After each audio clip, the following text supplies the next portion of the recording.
Harga sebuah kesuksesan. Dalam sebuah kunjungan kerja ke negara tetangga Singapura, saya mendapatkan sebuah tiket menonton balet. Bagi saya, menyaksikan sebuah pertunjukan kesenian seperti opera maupun balet bukan merupakan kenikmatan atau kebanggaan. Saya bukan orang yang terlalu menyukai seni dan mengerti kesenian. Namun, saya suka keindahan, saya suka kerapian dan kebersihan. Dan bagi banyak sahabat, ketiga hal itu merupakan bagian dari kesenian. Begitulah para filsuf, selalu pandai mengolah kata menjadi pemahaman baru. Padahal menurut saya, beda juga maknanya. Apakah saya akan menonton pertunjukan balet klasik Swan Lake itu di tengah padatnya jadwal pertemuan dan di tengah diskusi panjang bisnis? Sebenarnya hampir tidak ada waktu untuk menikmati pertunjukan balet tersebut. Di sisi lain, undangan itu datang dari mitra bisnis di mana kami sedang proses membahas bisnis jangka panjang. Undangan ini datang dari pimpinan tertinggi sebuah perusahaan minyak yang sangat dihormati di dunia. Kalau dalam catatan bilioner indeks di Forbes, perusahaannya masuk 500 besar dunia. Posisi ini membuat saya mengharuskan diri mengikuti acara balet tersebut yang sejujurnya saya tidak paham sama sekali. Saya ingat,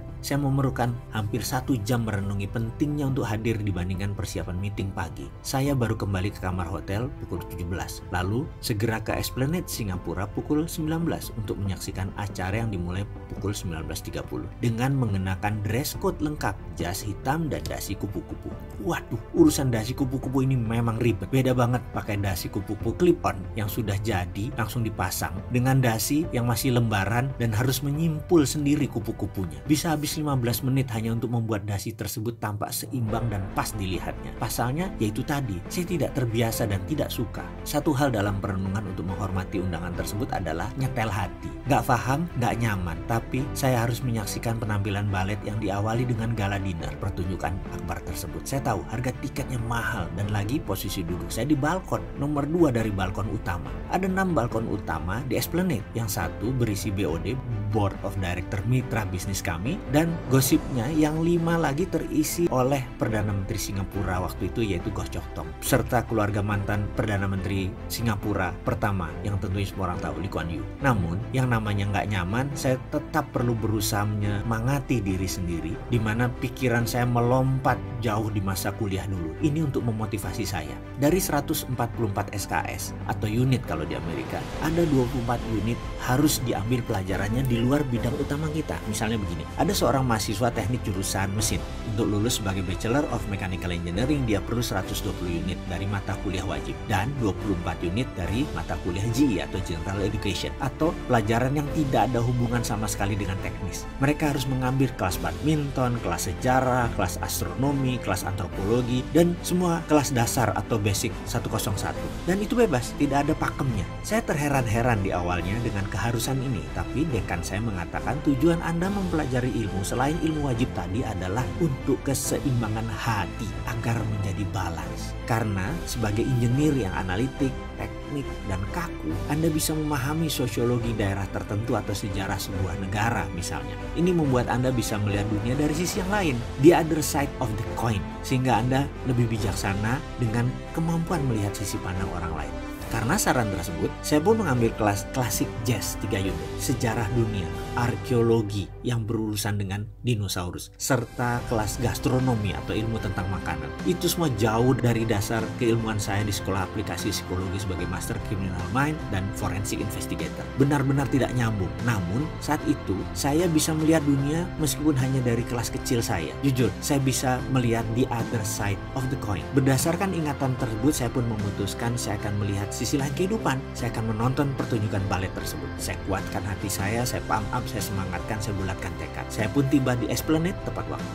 Sebagaimana kebiasaan pertunjukan red carpet seperti waktu itu, yaitu diawali dengan makan mewah berkelimpahan dan ramah tamah sesama penonton yang merupakan high society di Singapura dan banyak ekspatriat. Saya mengambil sisi menyendiri sambil membaca buku isi jalannya pertunjukan dan membaca nama-nama balerina siapa yang akan mampu. Perilaku saya yang mengambil posisi aman sebagai pengamat di ujung adalah perilaku kebanyakan para introvert seperti saya. Kalau tidak nyaman, ya memilih mojok sendiri. Ada 2 nama yang menarik perhatian saya. Pertama, nama penyanyi opera tenor Lea Salonga sebagai bintang tamu. Kebetulan dia termasuk idola saya, sehingga saya pun merasa excited dan sedikit lebih nyaman. Kedua, ada nama seorang balerina Indonesia di daftar penari utama. Saya tidak tahu apakah ini orang yang sama, tetapi 20 tahun yang lalu saya pernah punya sahabat balerina. Dia di New York untuk mengambil sekolah tari dan tidak pernah bertemu sejak saat itu. Saya masih ingat sosoknya dulu yang cantik, setinggi anggun. Itu 20 tahun yang lalu. Tapi saat ini saya nggak ada bayangan sama sekali. Kemudian terdengarlah pengumuman bahwa pertunjukan akan segera dimulai. Kami semua menuju tempat masing-masing. Saya sudah memotivasi diri saya sehingga isi kepala saya hanya prasangka baik. Dan saya akan enjoy the moment, enjoy the present. Singkat cerita, pertunjukan 2 jam tersebut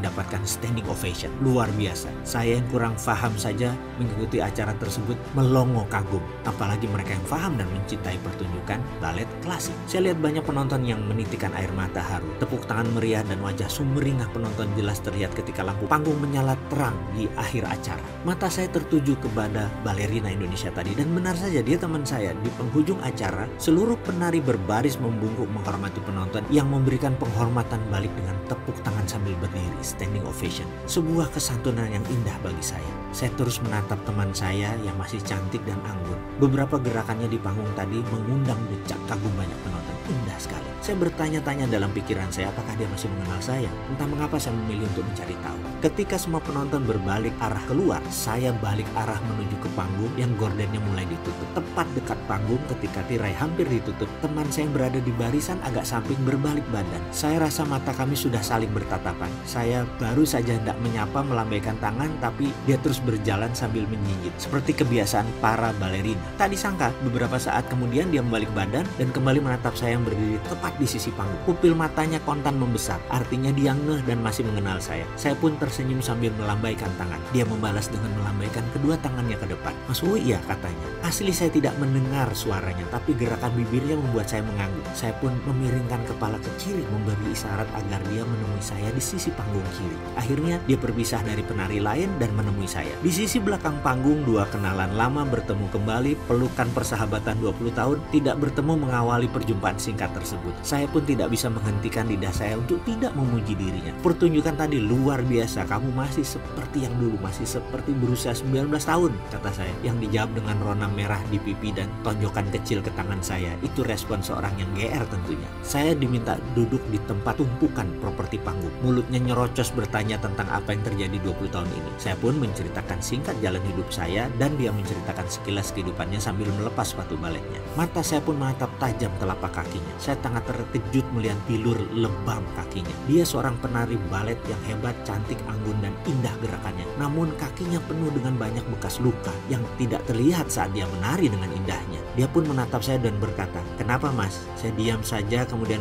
berkata, "Kaki kamu?" Tanya saya gantung. Dia menjawab, "Itulah harga sebuah keindahan Mas. Bukankah kehidupan begitu?" katanya sambil tersenyum. Kalimat tadi menghentikan jalan pikiran saya, membuat saya membayangkan bahwa ternyata setiap penari, pelukis, pemimpin, seorang yang sukses, usahawan, inovator, bintang film hebat, olahragawan top, semuanya pasti memiliki kesakitan, memiliki kesedihan, memiliki kepedihan dan bekas luka yang hebat. Itu semua tidak terlihat saat kita hanya melihat suksesnya saja. Padahal semua kesuksesan memiliki harga yang harus dibayar.